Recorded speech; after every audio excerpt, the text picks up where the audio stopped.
बिस्मिल्लाहिर्रहमानिर्रहीम अस्सलाम वालेकुम नाज़रीन, मैं तुहाडा मेज़बान असगर गुजर।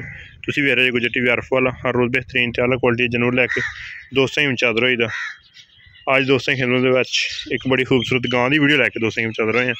दोस्तें गां वेखनी है, दोस्त ते गां चैक कर लैन।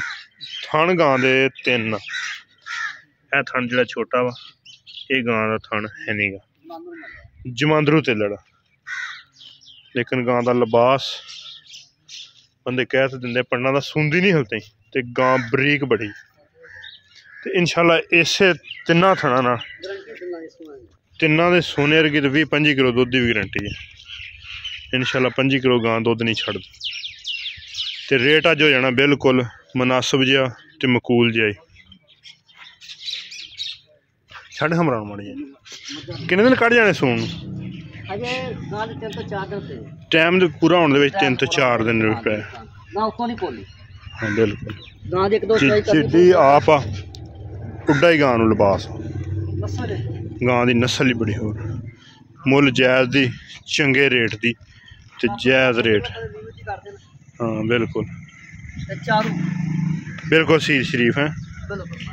थान पूरा मुठ मुठ दा, मझां तरह लिबास अगे पिछे, कोई पाल नहीं कोई कुछ नहीं, लिबास बिल्कुल मुठ मुठ दा थान सोना।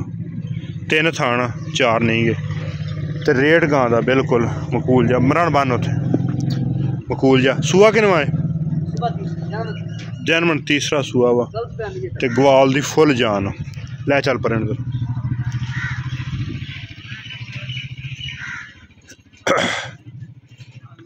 बिल्कुल सील शरीफ दुध वाली गां इंशाल्लाह। दुध पिछले सूए 5 लीटर का रिकॉर्ड।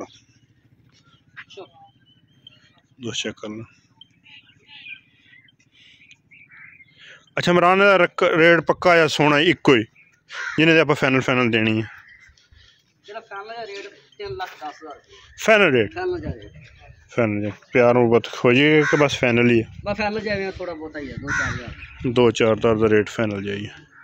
3,10,000 रुपये। जब गां 4 थना होंगी तो किन्ने दी होनी सी?